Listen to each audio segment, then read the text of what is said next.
Diente de león. Un podcast silvestre, medicinal y transformador. Dirigido por Irene Colmenares. Mi deseo es aportar otra mirada a la realidad que nos interesa y preocupa con entrevistas en profundidad. En este espacio divulgativo os propongo desaprender lo aprendido e iniciar el camino de vuelta a la Tierra.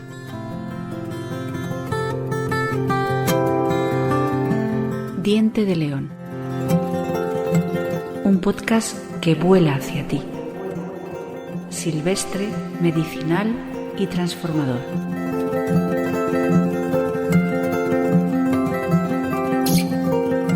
Diente de león. Hoy compartimos nuestro tiempo en el podcast con Llanos, del blog bisalvaje.com, que quiere compartir con el mundo su amor por la naturaleza y sus ritmos. Cree firmemente que las familias tienen que aprender a mantener la fascinación y la conexión innata de los peques con la naturaleza y su belleza. Educar en la belleza de la naturaleza nos ayuda a aprender a amar la vida, a defenderla y a sentirse parte de ella. Muy necesario en estos tiempos convulsos, ¿no crees? Así, sentir la naturaleza nos da ese sentido trascendental y espiritual a la vida que tanto necesitamos. Celebrar los ritmos y conectar con tradiciones y ritos ancestrales nos conecta más profundamente con ella y es una herramienta preciosa para la crianza. Salir y sentir, celebrar los ritmos y vivir al aire libre son varios de los pilares fundamentales de su vida y de la crianza de su peque. Se reconoce un poco friki, conectada al ritmo de la naturaleza. Lo que comparte en su blog es este modo de vida y de crianza. Y sí, si te lo estás preguntando, también se puede desde la urbe.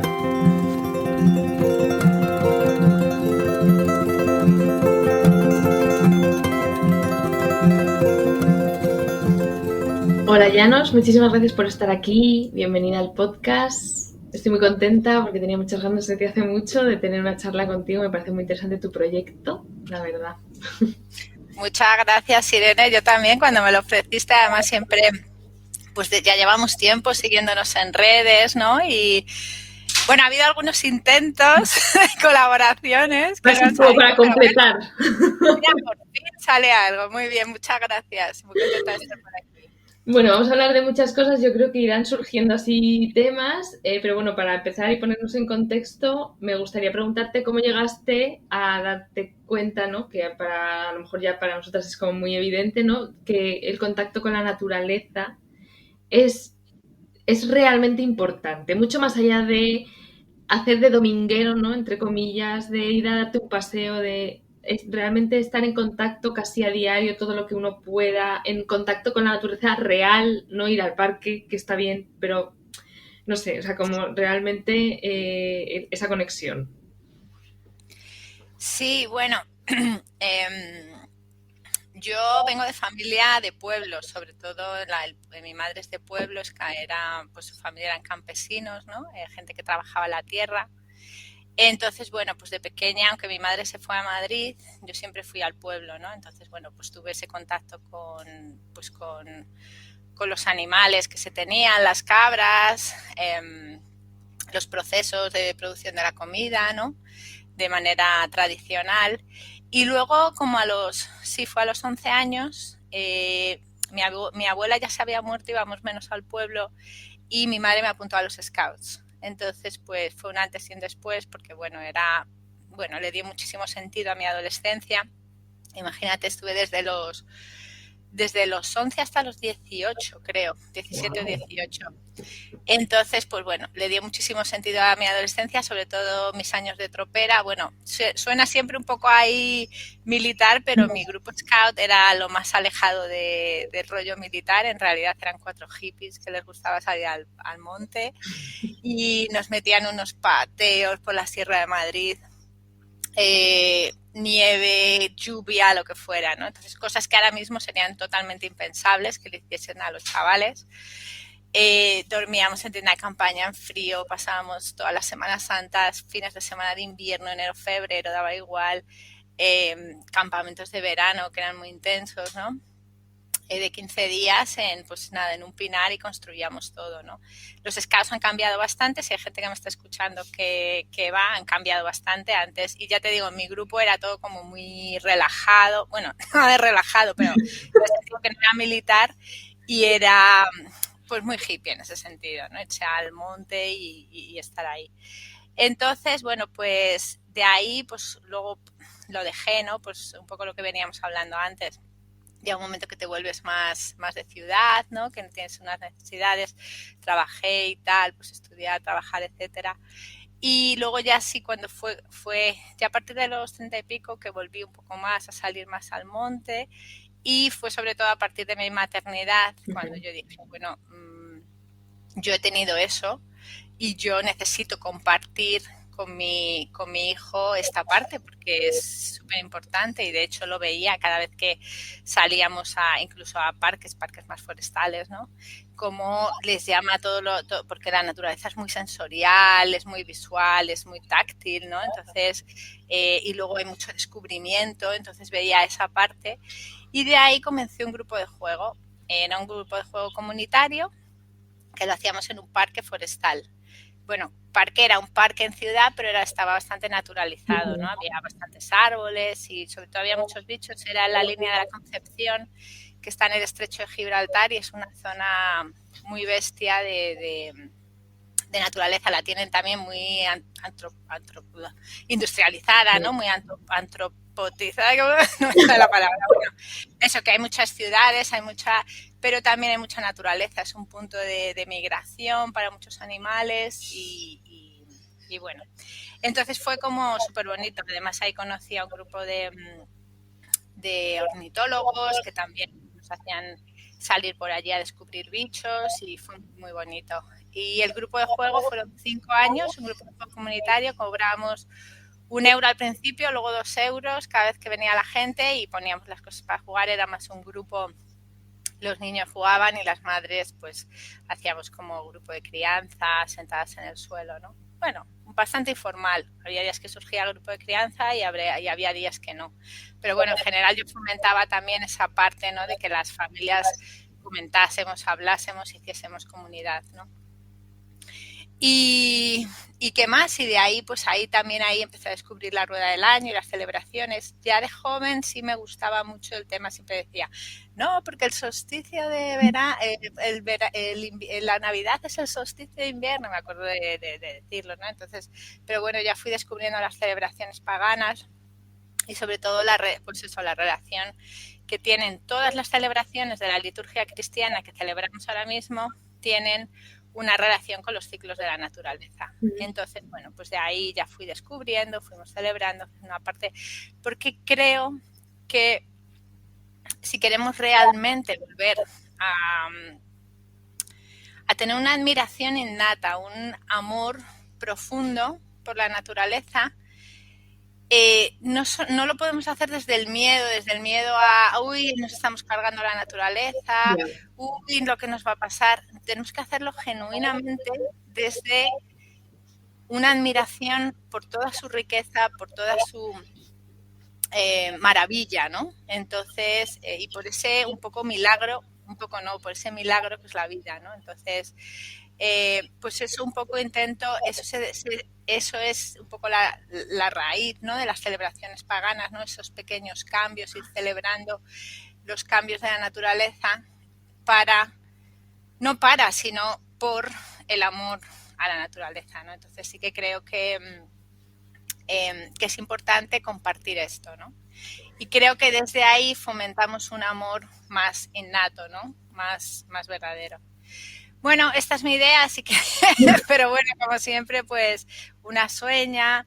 Y bueno, sí, a la gente, a mí me gusta, a mí me llega, yo creo en eso y es algo que comparto. Somos una comunidad creciente, pues un poco la de el paganismo, ¿no? De alguna manera, que pues en España pues no prácticamente ni existía y poquito a poco va a entrar.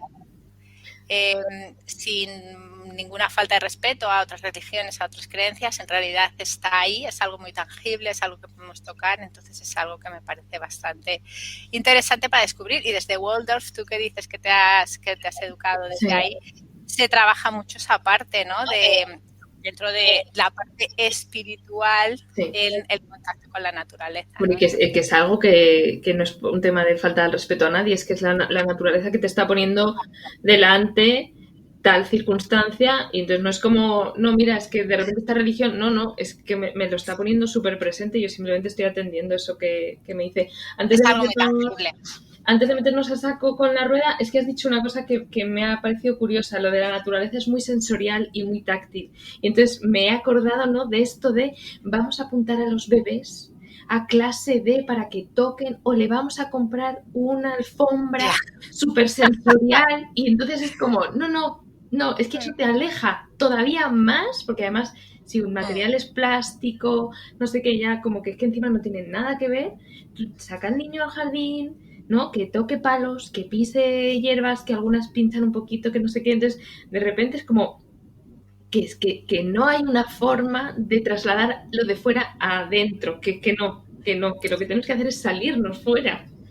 Exacto, lo has dicho clarito. O sea, es que toda la riqueza sensorial, claro, yo cuando empecé el grupo de juego, mi peque tenía 1 año y medio, creo. Imagínate, a esa edad, claro, están... no, creo que llegaba a los 2. O sea, ya andaba, 1 año y medio, 2, sí. Tú imagínate a esa edad, ¿no?, todo el descubrimiento sensorial que es para ellos cualquier espacio de la naturaleza. En un parque mismo, si es que con la hierba, con la arena, con el aire que te acaricia la cara, ¿no?, las diferentes temperaturas, que ahora tenemos a los niños que es que no sienten ni el frío. Esto del coche al cole, del cole al coche y luego a casa, bueno, en fin. Sí. Esto, pues eso, lo que dices tú, caminar descalza, el agua, ¿no? Un bicho, los colores, los días, por ejemplo, hoy que ha salido el sol, esa luz, ¿no?, que brilla.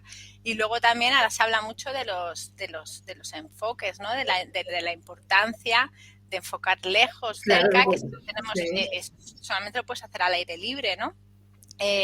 Y luego el desarrollo motor, ¿no?, el movimiento. Tú, o sea, en casa, hombre, te puedes montar un gimnasio, que está muy bien. Nosotros tenemos nuestro gimnasito que ha jugado mucho con él, pero, o sea, la riqueza de movimiento que te da un espacio al aire libre es muy difícil conseguirla en un espacio cerrado. Y el juego, ¿no?, el juego libre.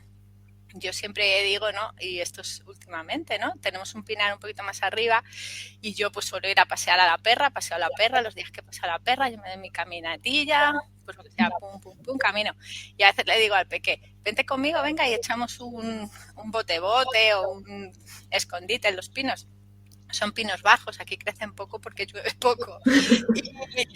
Y entonces, pero es que la diferencia de movimiento que yo hago el día que viene mi peque y jugamos al bote-bote o al escondite o a lo que sea, y el caminar, o sea, es que es completamente diferente. Cuando juego al bote-bote tengo que ir despacito, que no piso, me escondo, me agacho, me estoy mirando a ver si me mira, si no sé qué, voy para allá, o sea, la riqueza de movimiento no la vas a conseguir ni siquiera en una clase de yoga, o sea, es que es como, y es espontánea, ¿no? Entonces, esa riqueza, luego tienes que correr por si te pilla, no sé qué, ¿sabes? Esa riqueza y esa... Es que eso no, es muy difícil conseguir de otra manera, y además es que es muy entretenido, ¿no? Ahora dicen que si no, que si juguemos con los niños, que si no. A mí me gusta, a ver, tengo ratos, pero bueno, en general a mí me gusta, ¿no?, porque valoro esa parte de conexión y esa parte de movimiento para mí y de disfrute para mí, ¿no? Que me estoy yendo. Pero También, bueno, dale. el tema sensorial, todavía, tú imagínate esa riqueza de movimiento para el sistema motor, ¿no? Sí. Entonces, bueno, eso, que es muy difícil conseguir la riqueza de fuera, luego vete a una playa, vete a la montaña, o sea, es que todo eso no lo vas a conseguir. Sí, el humor en el adulto cambia, porque esto que decías tú de jugar, a mí es verdad que me cuesta lo de sentarme a jugar, pero si estoy fuera, no me cuesta tanto, porque es otra cosa, es otra cosa, y corremos y subimos una piedra y no sé qué, y de repente yo me veo haciendo, como conectando con esa parte, Exacto. Y con media hora, o sea, con media hora es como una sensación de plenitud que media hora en casa, por mucho que sea un juego, la leche, no tiene nada que ver. Y luego esto que decías... Y media hora caminando, Irene. Es Ya, que además es que que es el hace mucho movimiento. ese disfrute que te has metido. Sí.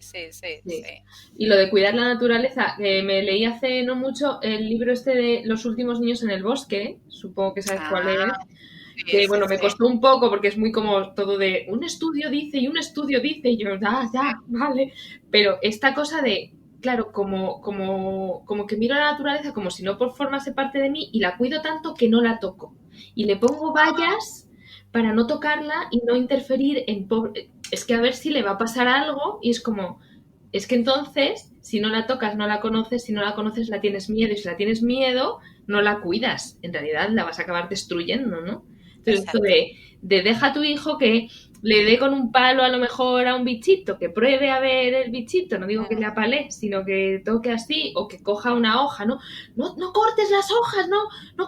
Ostras, que a ver, sí, hombre, tiene que haber ciertos límites a veces, pero no hay que dejarles tocar, desde luego, hay que dejarles destrozar incluso, está claro. O sea, hace poco, ahora llevo un grupo de juego aquí, lo hacemos por los ayuntamientos y estábamos en una alameda y entonces uno de los niños había encontrado una mantis, entonces la estuvimos mirando y tal, y ya pues nada, seguimos haciendo la cosa, pues hicimos, no me acuerdo si sería alguna manualidad, los juegos por los árboles, pues cabañas, ¿no? Lo que hacen en el grupo de juego. Y al final de la sesión, de repente hace así, mete la mano en el bolsillo y saca la mantis. ¡Ay, la pobre niña! ¿Cómo estaba? No te lo digo. Había papilla. Se la quería llevar a casa, claro, la pobre ya con la pata así. Claro, imagínate. Pero al final, a ver, a mí me dio pena, a todos nos dio penilla, pero es muy importante también que ese niño tuviera la experiencia, ¿no? De tocar la mantis, de querérsela llevar a casa y tal. Al final hablamos con él y le dijimos que bueno, que la habíamos hecho sufrir metiéndola en el bolsillo porque se había roto la patita y tal, él lo entendió. Y creo que aprendió una lección importante, que es que no te puedes llevar los bichos a casa. Además le dijimos eso, que su casa era la alameda, su casa es el bosque, no tu casa, ¿no? Entonces, bueno, pues en ese proceso. Sí. Y claro, todos los niños de alrededor también pues vieron el proceso, ¿no? Entonces, bueno, pobre animalito, la mantis, la soltamos al final, no sé si sobreviviría, pero bueno, algún bicho se la comería o lo que fuera, ¿no? Algún pajarillo, sería la comida de algún pájaro, lo que sea, ¿no? Pero bueno, eso que es muy importante incluso si se mata algún bicho, ¿no? Sí. Quiero decir, ojalá que no, pero bueno, que luego está también, claro, si es una planta protegida, si es un animal protegido, etcétera, sí que es verdad que hay que tener un poco más de conciencia. Por ejemplo, si tú vas a un parque, te estoy hablando de los sitios de aquí alrededor, si tú vas a un parque natural, pues tienes que respetar las normas, no coger, pues eso, ¿no? Al final, pues sí que hay que respetar normas, ¿no? Pero eso, que maten un bicho, pues no es el fin del mundo, por mucha penilla que nos dé. Sí, que tiren piedras al río, que, o sea, que a veces como lo de no toques, ¿no? No intervengas. Entonces, como, jolín. Entonces, efectivamente, es una cosa que no tiene nada que ver conmigo y la voy a ver siempre como una cosa que está allí y yo estoy aquí. Exacto. Y hay una valla en medio, ¿no? Entonces, bueno, sí. Exacto. Ahora también, por ejemplo, con lo del land art, lo de el arte, ¿no? Con elementos naturales, en espacios naturales. Land art, es que no sé si lo he pronunciado bien. Land de tierra, no lo conocía. Land art no lo conoces. Bueno, pues consiste en que tú coges elementos de la naturaleza y haces algo artístico, ¿no? Por ejemplo, no sé si has visto las piedras apiladas, sí. Estas que hay en muchos sitios y tal. Eso es land art y luego pues se hace con palos. O, por ejemplo, también esta costumbre que está entrando ahora de decorar el bosque con puertitas. Sí, como de duendes y tal. Sí. A ver, yo estoy más de acuerdo con una creatividad más espontánea. Quiero decir, si los niños se ponen a montarse una cabaña y utilizar las piedras, no sé qué, no sé cuánto, yo no lo voy a parar. Pero sí que es verdad que hay ya un poco demasiada tontería con esto de el land art. Uy, vamos a hacer esto. A ver, de verdad, un riachuelo no necesita que tú lo decores, de verdad. Ya, es precioso, ¿sabes? Tal y como es. Mismo, ¿sabes? O sea, quiere decir, si los niños se ponen a jugar, yo no les voy a intervenir. Y si tú te pones a crear, pero claro, si todo el mundo se pone a crear, si todo el mundo se pone a levantar piedras ahora porque está de moda, debajo de las piedras hay unos ecosistemas que estás... Sí, había problemas con eso, sí. Destrozando. Claro, entonces hay que tener un poquito de sentido común también. Yo a un niño no le pararía, ¿sabes? Pero a lo mejor yo no me pongo a levantar piedras, Claro. ¿sabes? Porque yo sé que debajo de las piedras hay un mundo, ¿no? Entonces, bueno, eso ya cada uno un poco, y también depende de dónde estés, bueno, hay que valorar diferentes factores, ¿no?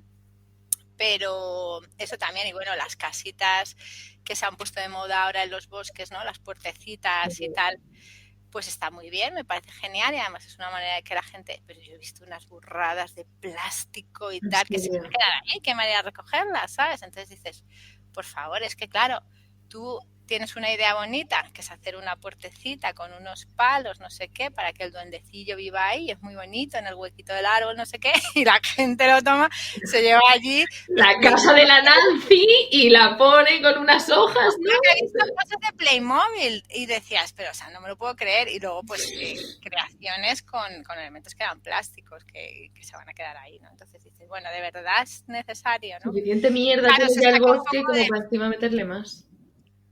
Exacto. Más basura, ¿sabes? O sea, Ya hay bastante, ya hay bastante. fuerte. En fin. Y entonces, la rueda del año, ¿cómo nos ayuda a conectarnos con la naturaleza? Pues a ver, claro, es a través de un poco lo he explicado, ¿no? Al principio, es a través de las celebraciones y además siempre digo que yo me voy a nuestras celebraciones, a las celebraciones de aquí, de la península ibérica.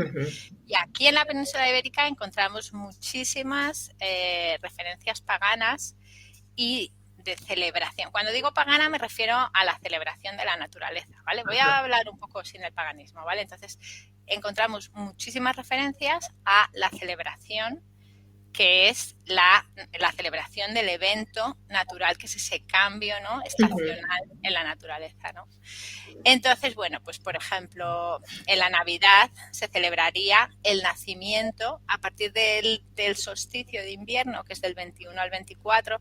La gente se piensa que el solsticio de invierno es el 21. No, son 3 días, es del 21 al 24 y a partir del 25, por eso celebramos la Navidad, a partir del 25 es cuando el sol ya sí va incrementando poquito a poco los minutos. Entonces ahí es un evento pues astronómico que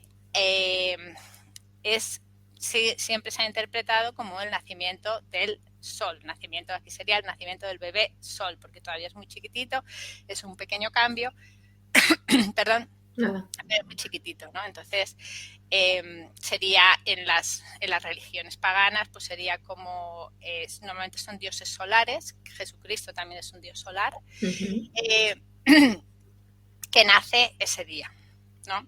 Y a partir de ahí va creciendo, llega a la Candelaria, que es el 1 de febrero, que también se celebra en la península ibérica. En el mundo rural son celebraciones todavía muy importantes. En las ciudades no son nada, no se conocen mucho, pero en el mundo rural sí tenemos San Sebastián, quedan muchísimos. San Sebastián, San Antón, la Candelaria, San Blas, todo eso se celebra entre finales de enero y primeros de febrero. Incluso el carnaval tiene también parte de esta celebración, todo el mes de febrero se podría incluir, y es ese pequeño cambio. Ha pasado una cuarentena desde el solsticio y ahora el sol toma fuerza. Y además era el inicio de la temporada agrícola, o sea, que era súper importante. Sí, que se dejaba el descanso de la tierra, ¿no?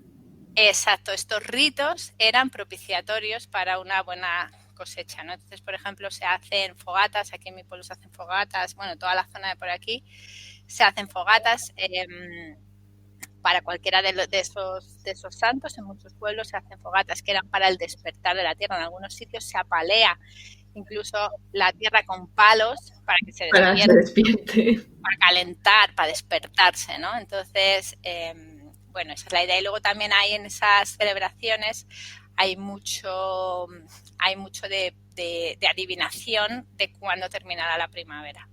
Luego llega la Pascua, y la Pascua también es una celebración relacionada con el equinoccio de justamente mañana. Hoy es 20, hoy es el equinoccio, ¿no? Hoy es San José. Hoy es San José, sí. Luego, entonces la Pascua es la primera luna llena después del equinoccio de primavera. O sea que por lo tanto es una festividad relacionada con el equinoccio de primavera. Y la Pascua nos habla de un renacimiento, de una resurrección de la tierra, ¿no? Por eso Cristo o cualquier dios solar ha crecido en la Candelaria y ahora ya va tomando fuerza, ahora ya sí que es un hombre y muere y resucita, simbolizando el resurgir de la naturaleza. Y además, bueno, esto ya son diferentes interpretaciones, cuando derrama su sangre, el derramar su sangre, pues es un poco la redención, ¿no?, de Cristo, ¿no? El derramar su sangre lo hace para salvarnos dentro del cristianismo. En el paganismo, el derrame de la sangre del Dios es para la fertilidad de la tierra, claro. ¿Vale? O sea que ahí hay como un simbolismo potente de esa muerte para ayudarnos.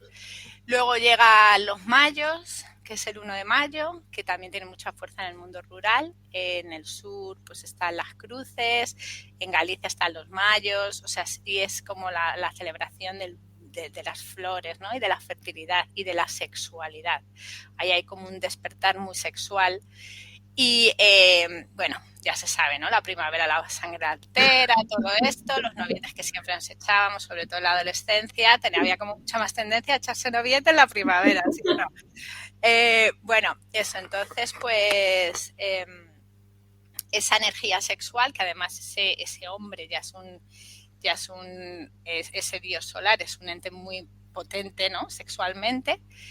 Y luego ya llegamos a San Juan, que es como la cúspide de la luz y del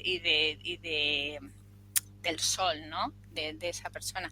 Y a partir de ahí vamos cerrando, luego ya empiezan las celebraciones de la cosecha, con las fiestas patronales, sería la siguiente. Las fiestas patronales es la celebración de la primera cosecha, que suele ser la de los cereales, la del trigo.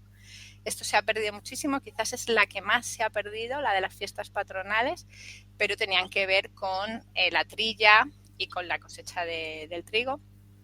Luego el equinoccio de otoño, que es quizás la menos potente, pero bueno, ahí tenemos a San Miguel, perdón. San Miguel, bueno, por ejemplo en Waldorf se celebra mucho San Miguel, ¿no? Pero sí, bueno, la fiesta de la cosecha se hace, sí. Exacto, la celebración de la cosecha. Y luego ya cerramos el ciclo con Samaín o los santos, que es la muerte de ese dios, ¿no?, que para que vuelva a renacer de nuevo en el solsticio y volvemos otra vez al ciclo, ¿no?, al ciclo de la luz.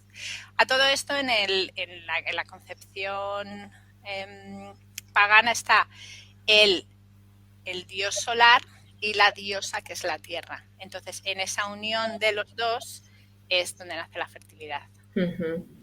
Cuando te refieres a fiestas patronales, no te refieres a las fiestas de los pueblos, porque yo cuando estabas hablando, al final es como que la gente sabe el santo porque son las fiestas de su pueblo, pero las fiestas de su pueblo ya nada tienen que ver con lo que correspondía, más bien es chuzarse y bailar. Bueno, pero de siempre ha habido el chuzarse, sí, bueno, también. También eso no lo dudes. En San Juan, por ejemplo, y en los mayos había que ver salir el sol. ¿Qué te crees que hacía la gente toda la noche? Sin beber a muerte, que si no, no aguantas. O sea, ya te lo digo yo. Bueno, en los mayos también en la celebración de los mayos, se iban a fornicar, se dice, ¿no?, a hacer el amor a los campos, porque eso traía la fertilidad a los campos, para potenciar la fertilidad de los campos. O sea, fiesta. Y entre toda esa fiesta te aseguro que había bastante alcohol. O sea, esto de las celebraciones ni es nuevo ni nada. A ver, la gente lleva celebrando, emborrachándose y viendo salir el sol por la mañana desde que el mundo es mundo. O sea, quiero decir. Entonces, bueno. Creo que hemos perdido un poco el fondo, ¿no? Eso sí. Sí, ahora se celebran para cierto patrón y eso pues es el patrón de tu pueblo, al final le tienes cariño, se le coge cariño. Yo soy muy santera, en realidad. No soy creyente, pero soy muy santera, porque los santos en realidad es el politeísmo dentro del cristianismo. El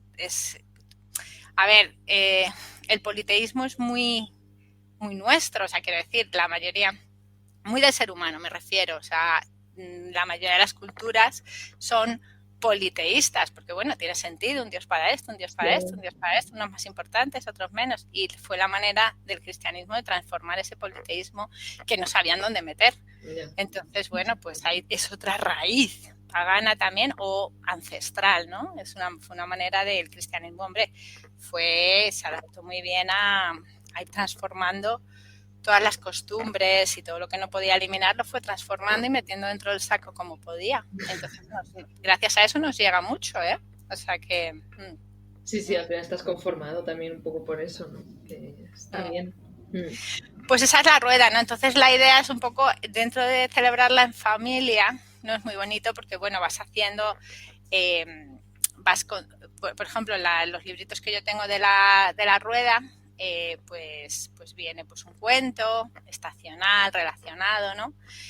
Luego vienen unas actividades, unas lecturas para que entiendas un poco, que con niños muy pequeños es difícil, ¿no? Que entiendan el equinoccio o el solsticio, pero bueno, ya hay algo, ya van un poco viendo qué pasa con el sol, que hay algo, ¿no?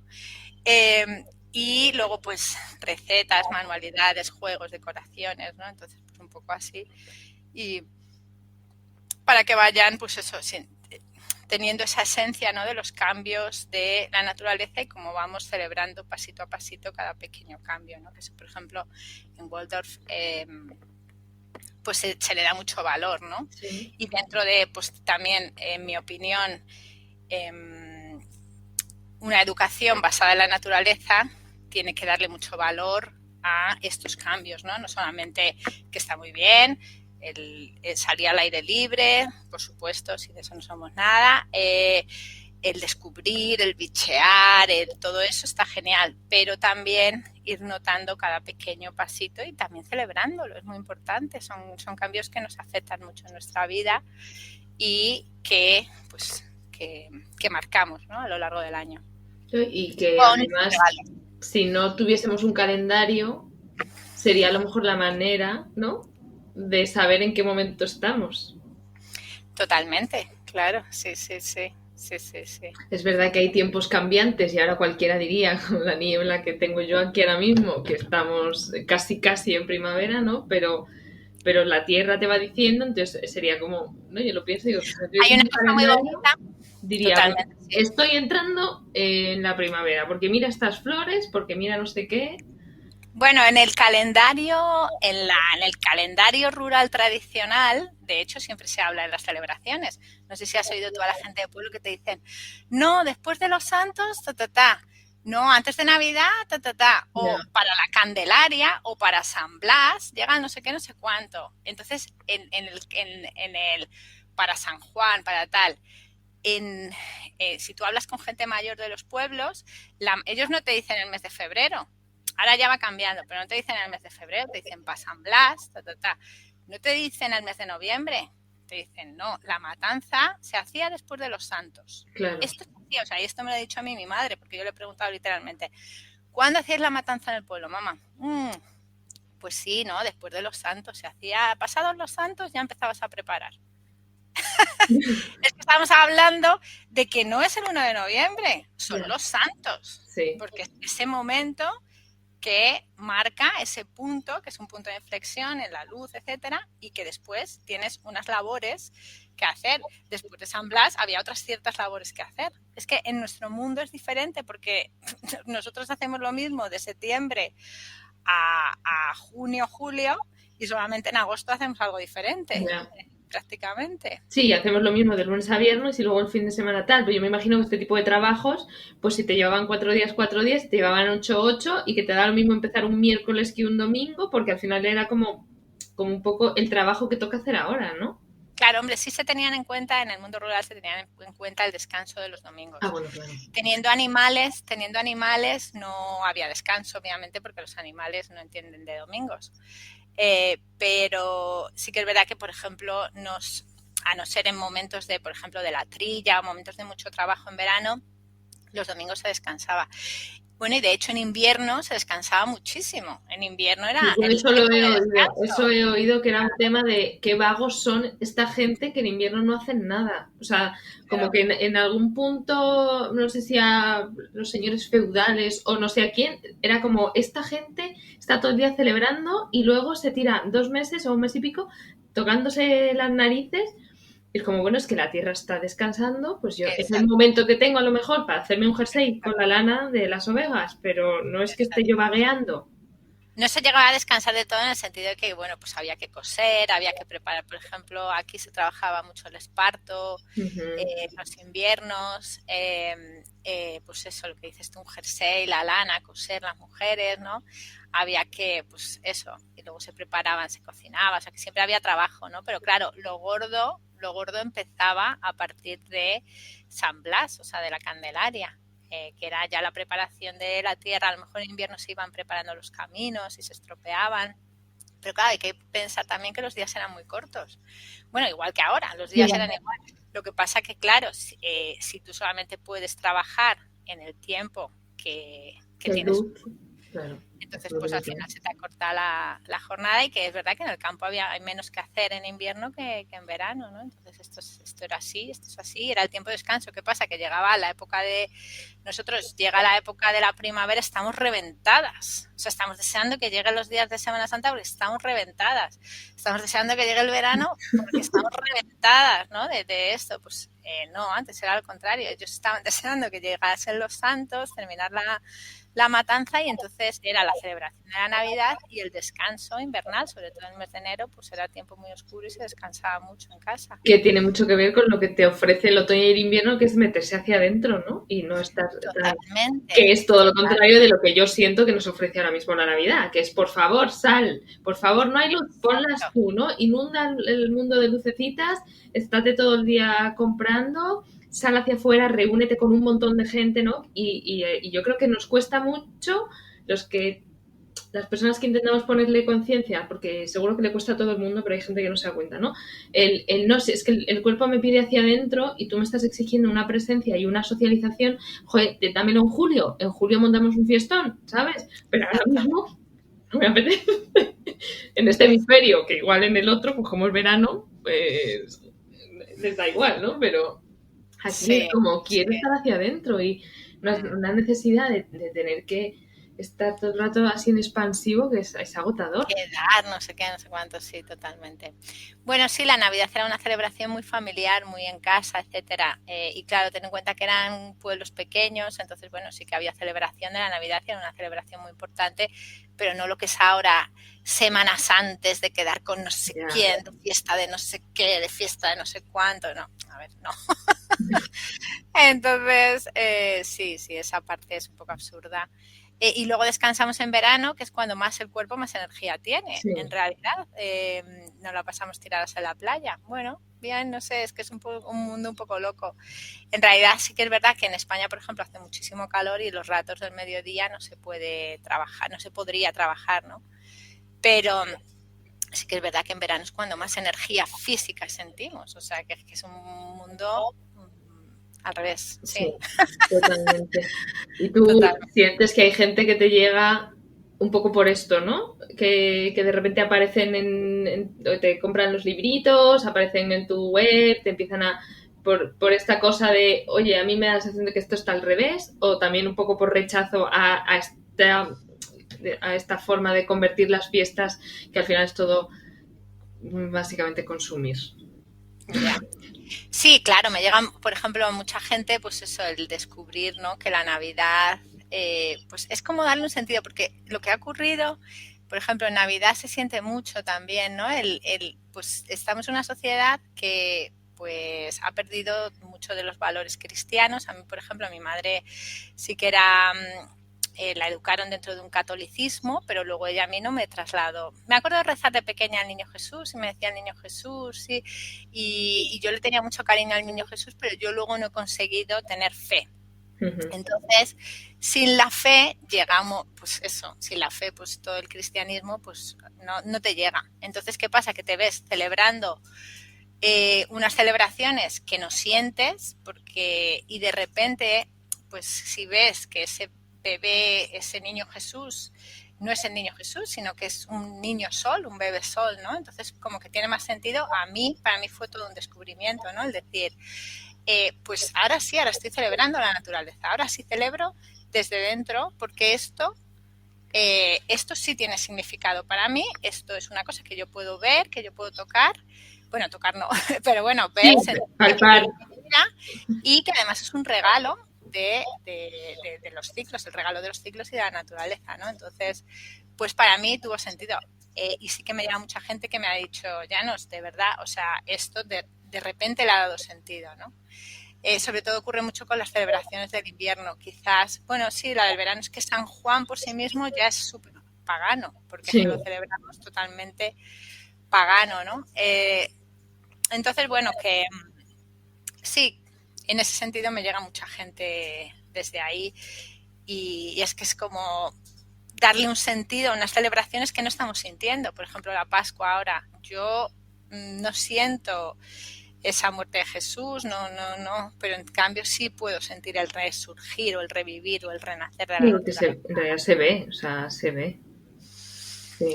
Exacto, ese es como mi sentir, pues es como una cosa muy simple, en el fondo, creo que complicaron, creo que de la simpleza, ¿no? Que es verdad, es que es como, de hecho el término pagano en lo que era Roma era como despectivo, era como gente, pues como decimos ahora, los catetos. Sí.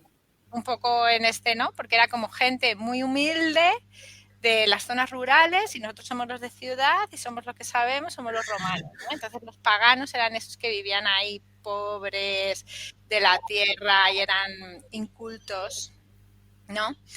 Y es verdad que es una manera muy simple, mucho más simple que otras ¿no? Religiones que lo han ido transformando todo. Pero es que yo creo que necesitamos simplicidad en el fondo, ¿sabes? Que es mucho más... Es verdad. Irene, Simple Life, por favor. Por favor. Sí, o sea, es que si para celebrar tal fecha tengo que hacer tal comida, vestirme de tal manera, poner la mesa de no sé qué, haber hecho no sé qué, no sé cuántos, ostris, ¿no? Es como una preparación bestial y en cambio a lo mejor es, yo qué sé, ir a por castañas, hacer no sé qué, ahora estoy pensando en la fiesta del farol, ¿no? Que hacen en la escuela Waldorf, hacer un farolito, sí. Salir a dar un paseo con el farolito, chimpún, niño de 3 años que lo puede hacer perfectamente, ya está, no hay que hacer un previo de 7 semanas allí, jugar.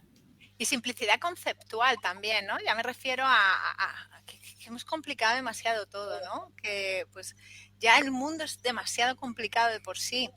Si encima complicas conceptos culturales como pues estos, ¿no? Quiero decir, también te hablo de una simplicidad conceptual en esto, ¿no? De decir, vale, estoy celebrando estos ciclos que puedo ver y sentir. Esto es simple por sí mismo, pero gracias, es que quiero simplicidad en esto. Claro, igual si lo complicas mucho, al final es como yo estoy por encima, te digo cómo tienes que pensarlo y como no lo estás entendiendo porque es tan complejo que no lo entiendes, me tienes que estar aquí preguntando y ay, por favor, dime cómo se hace. Claro, te doy la herramienta y te digo, mira, es que solo tienes que observar la naturaleza. Te estoy poniendo el poder a ti y es como, no quiero ponerte el poder, no, yo quiero que me preguntes, que soy yo el que lo sabe todo. El poder es mío, yo sé quién soy, y eso pues lo hizo mucho el cristianismo, claro. Entonces, yo claro, cuando llega la redención de Cristo, porque ahora muere, pues, a ver, yo en primer lugar no necesito a nadie que me redima, pero bueno, es que hay muchos conceptos, ¿no? Que han cambiado, ¿no? Pero ni me considero pecadora, ¿sabes? Dentro de lo que yo haya hecho, que esté, pues habré hecho cosas en mi vida, muchas, la he cagado 1000 veces, pero no me considero pecadora. Bueno, eso, en fin, que claro, hay muchos conceptos que ya han cambiado culturalmente, entonces, por eso a mí me gusta ir a algo más sencillo, ¿no? Más simple. Sí, me gusta mucho la idea de que sea algo que tiene sentido, porque creo que ya hay tantas cosas que hacemos sin sentirlas, ¿no? Y al final como que te disocias y es como yo siento una cosa pero hago otra y eso total. Al final enferma, ¿no? Y ahora de repente de un tiempo a esta parte sí que escucho lo de es que en Navidades quédate en casa, no vayas a las celebraciones familiares, de repente ahora está bien visto, que lo pongo entre comillas, ¿no? Yo no digo nada que esté bien y mal. Está bien visto no ir a las celebraciones familiares porque no soportas a Pepito y a Juanito, entonces al final, ¿pero esto por qué ha pasado? Porque lo haces sin ganas, porque no comprendes, porque... Y bueno, entonces, de repente hacer algo con sentido, lo puedes hablar, tú puedes poner el límite que está bien para ti, no sé, me parece como mucho más sano y luego explicarlo, ¿no? Mira, pues es que no me gusta que hagas demasiados regalos porque si no se pierde el sentido o no me gusta de esta manera y de repente uno se siente bien consigo mismo y oye, y ya está, y qué bien, ¿no? Sí. Sí. No, hay que seguir lo que, pues eso, las energías que tengas, lo que sientas, desde luego. Yo, por ejemplo, a ver, las navidades sí a veces pongo límites de decir, mira, hasta aquí yo ya no puedo más. Pero sí que me gusta un poco de esa celebración. Yo en realidad soy fiestera, soy muy social y sí que me gusta. Pero, o sea, porque a mí me gusta naturalmente. O sea, en el momento en que no fuera una cosa para mí, no dejaría que me lo impusieran, ¿no? Entonces, eso es así. A mí sí me sale naturalmente quedar y ir a ver a la familia hasta cierto punto, ya te digo, ¿sabes? Pero sí me gusta. Y además me gusta esa parte también social y también entiendo que, bueno, pues que es como un poco porque me han educado en eso, lo primero, y lo segundo, porque también entiendo que es un poco la raíz de esa celebración, ¿no? Sí. Más íntimo, ¿no? No tanto el fiesteo o el Bueno. celebrar, sino unas reuniones más íntimas, ¿no? Me gustan más. Pero sí, a mí sí me gusta, pero eso sí, que te lo impongan, que tengas que hacer Sí.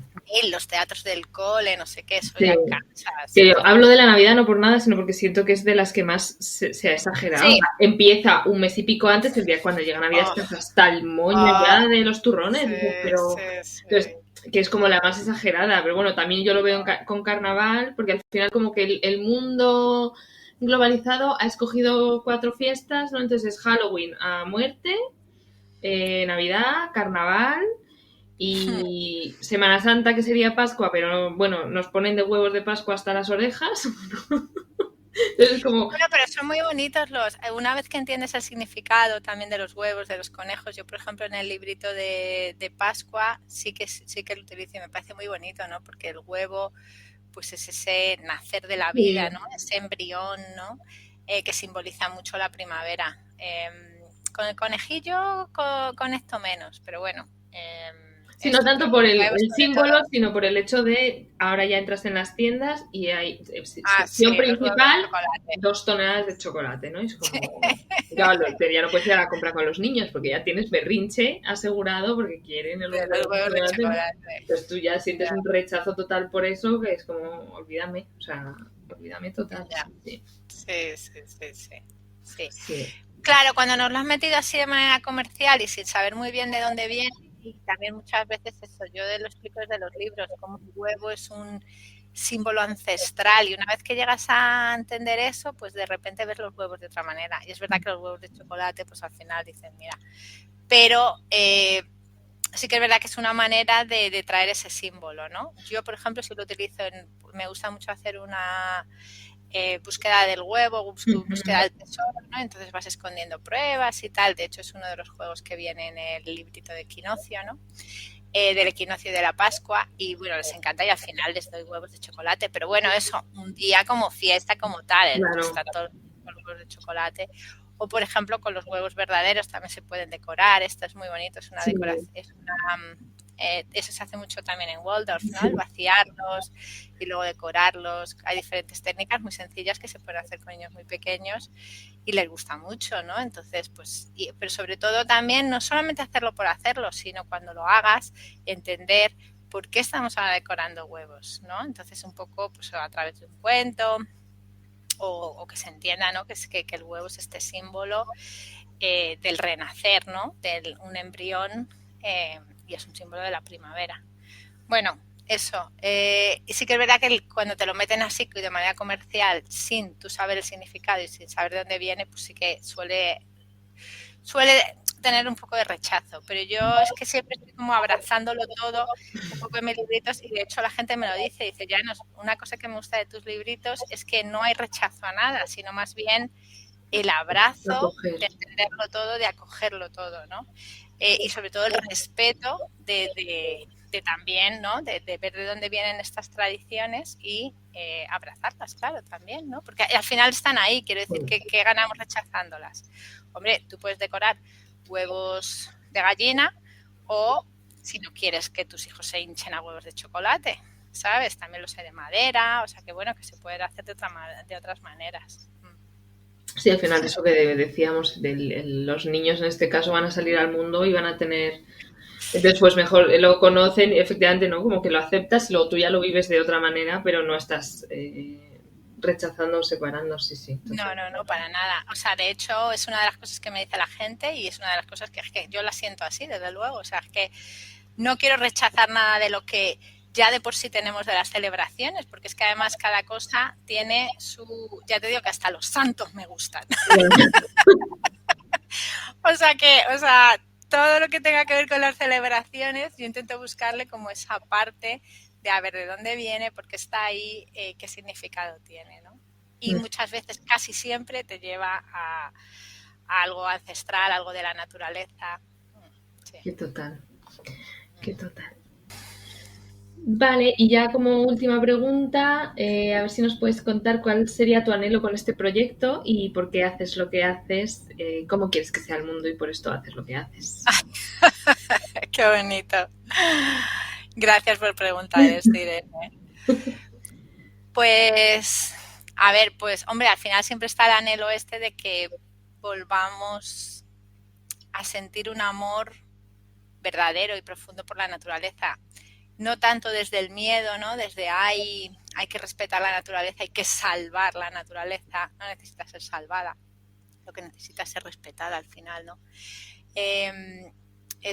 Pero que salga desde el amor por esa magia, ¿no? Por esa maravilla que tiene. Entonces, bueno, pues eso se puede conseguir, o sea, se consigue de muchas maneras, ¿no? Sobre todo con el contacto con la naturaleza, pero también creo que a los movimientos ecologistas, a los movimientos medioambientales, les falta un poco esa parte espiritual, ¿no? Porque al final, sí, el mundo se mueve mucho también por esa parte no racional, ¿no? Entonces, no racional que te viene desde un cariño, desde un amor verdadero, ¿no? Entonces, pues un poco desde ese punto creo que las celebraciones tienen mucho que aportar, ¿no? Sí que es verdad que, claro, ¿qué ocurre con estas celebraciones? Que se han metido mucho en el mundo pues de la Wicca, de la magia, de ese paganismo, ¿no? Y tal, que está un poco denostado y tal. Yo por eso siempre intento un poco enfocarlo a la parte como más práctica, más tangible, ¿no? Porque creo que ahí, en ese sentir que ya tenemos por las celebraciones, porque es que al final todos tenemos unos recuerdos y todas tenemos unos recuerdos potentes de las celebraciones, ¿no? Entonces, pues sí que es verdad que si tú unes ese recuerdo potente de la celebración con la naturaleza, hay una herramienta de potenciar, ¿no? De desarrollo de un amor verdadero hacia la naturaleza, ¿no? Y sin eso creo que es difícil salir del hoyo, y ya no solamente por el hoyo, ¿no? Hoyo del cambio climático, de la desaparición de especies, etcétera, sino también por un futuro más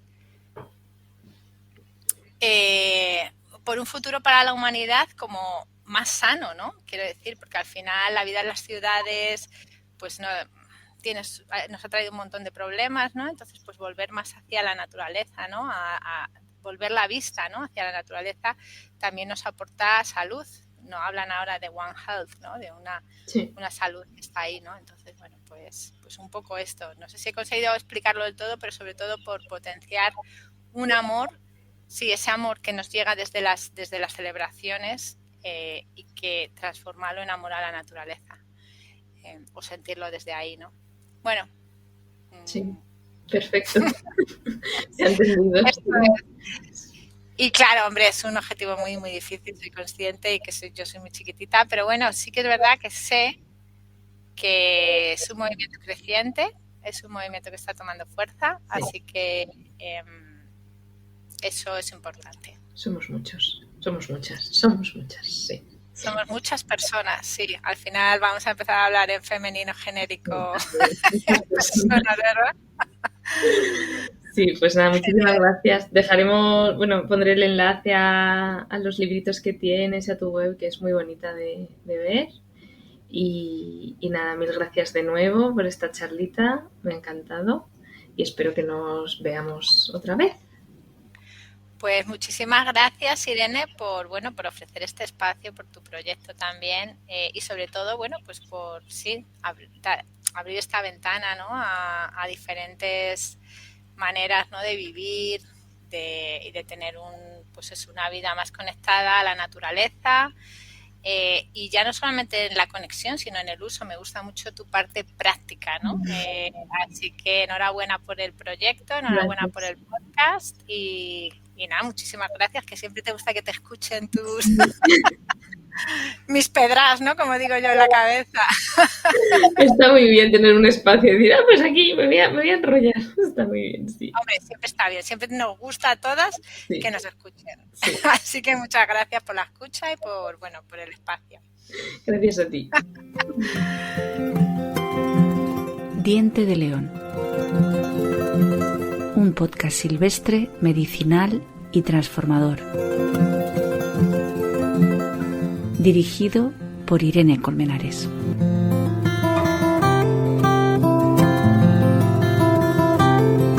Un podcast que vuela hacia ti.